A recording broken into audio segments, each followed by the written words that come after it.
style, your hairstyle, the clothes you're wearing. We want this to, we want you to be who you want to be in this game. So just to set it up a little bit, what we're doing here is going on a mission in the game, and we have lots of missions where you're helping out various friendly factions in the game.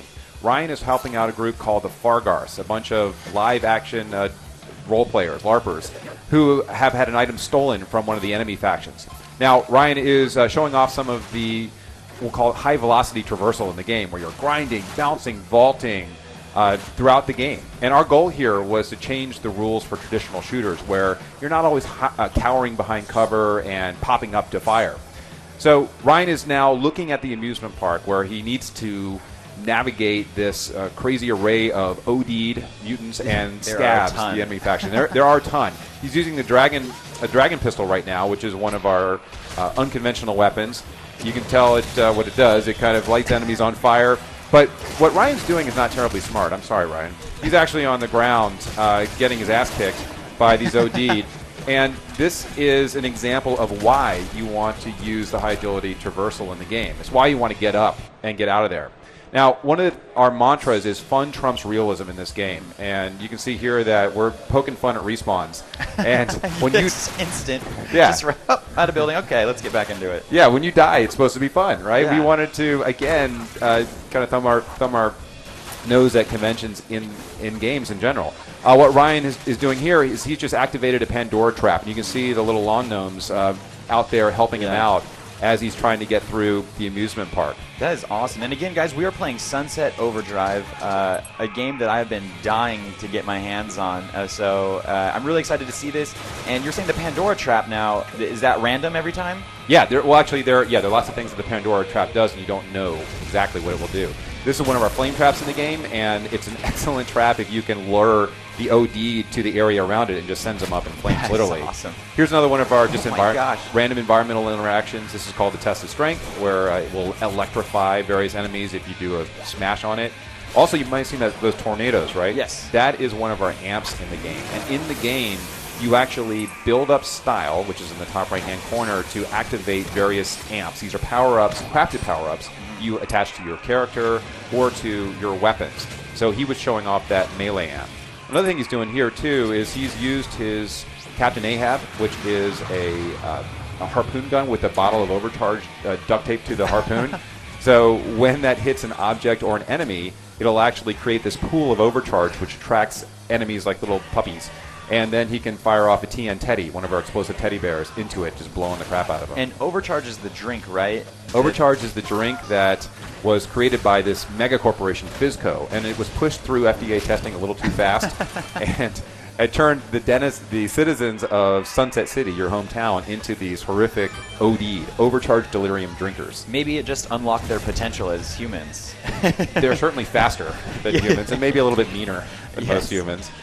So Ryan is just, again, playing with some of the elements in the amusement park. For example, the Comet ride here, you can fire at the cars and they'll just shoot off and nail any enemies that are nearby. But his ultimate goal is to get to that roller coaster in the distance. And you see some scabs here. These are some of our enemies in the game who are trying to hold their own against the OD'd. Another fun, one of my favorite things in here is we got these balloon traps, which are, well, they were behind Ryan. Now Ryan's in trouble because he's just woken up one of our bigger enemies. This is a former construction worker who mutated around a digger arm. I see that. And he, unlike most big enemies, he's agile, he's fast, and no matter what Ryan does, this guy is going to chase him. And whether he's getting on top of the roofs here, or eventually, if Ryan isn't careful, well, there he goes. He jumped on top of the roof to follow Ryan. That is so awesome. He's got to stay moving.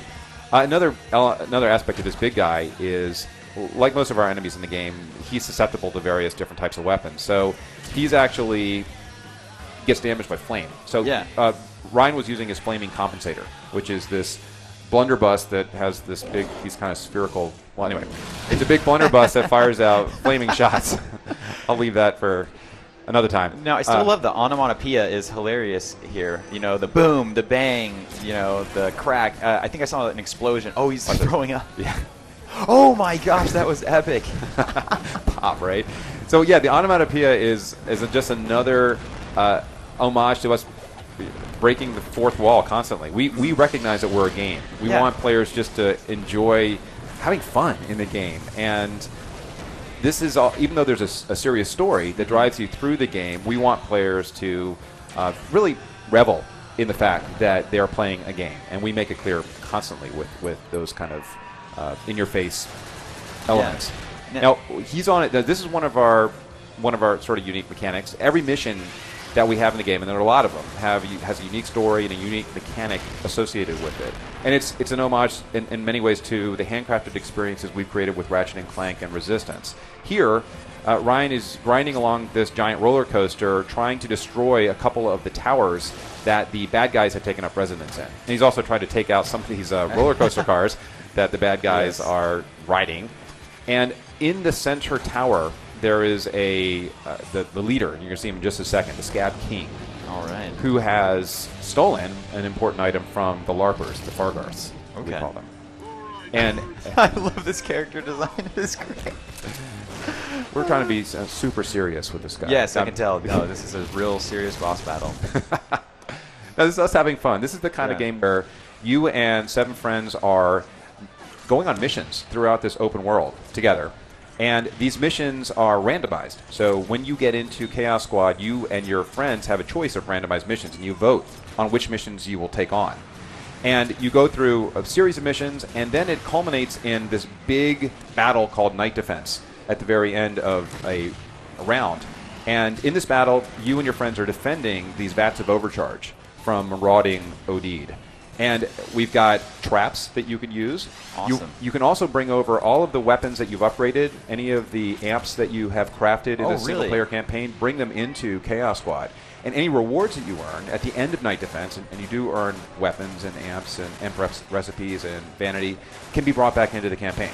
Wow, that is too cool. Now I see about a million characters on screen, and you're telling me that I can play with 7 more of my friends. So me and 7 friends, 8 people total are going to be playing this together. Right, and this is actually running on dedicated servers, powered by Xbox Live. So this is actually one of the reasons we've been very excited to work on Xbox One, because this is really hard to do without that kind of horsepower. I feel like that adds a ton of replay to this game. Speaking of that, like, what can we expect of campaign length? Are you guys looking at a number, or is it kind of eternal? Forever. Forever. No, this is one of those games that's large. It's the biggest game we've ever made at Insomniac in terms of just square footage and mileage. And because it is an open world, there really is a lot for players to discover in terms of quests and missions. And they're not, a lot of these are just optional. If you want to go explore various corners of the world, you can, but you get some really cool stuff for it. And these are just things that help you improve your character and continue to customize him or her. That's really cool. So this sounds like you're going to...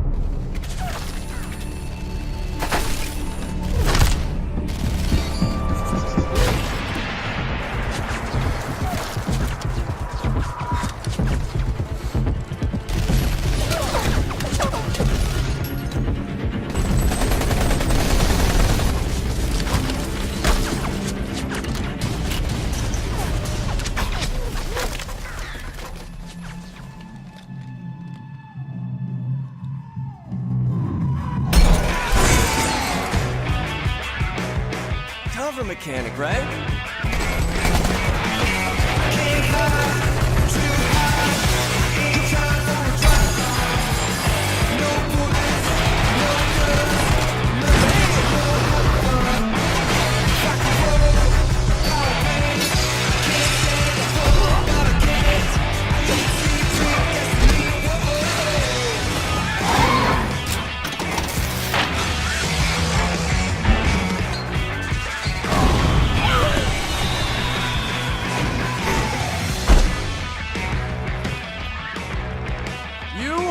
And your crate are safe now.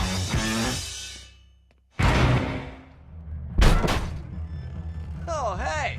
Welcome to spectacular Sunset City. Okay, here's the situation. A contaminated energy drink has turned everyone into mutants. There are survivors doing whatever they can to get by.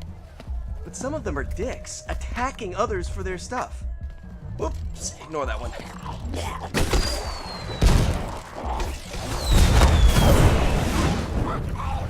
But it's not all bad.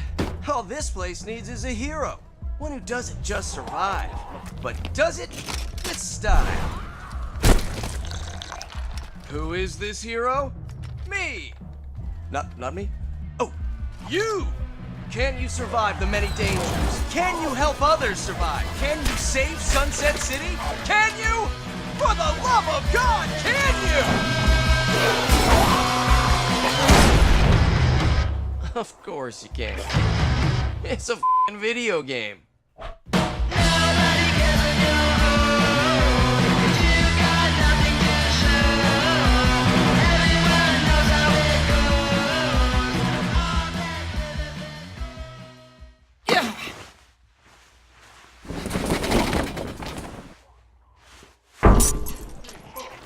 I used to think this town was boring.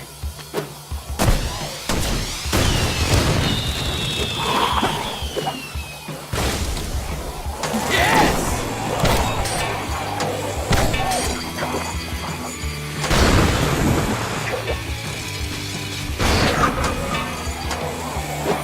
That's right.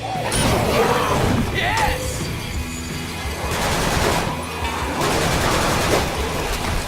Let's try this. Nice!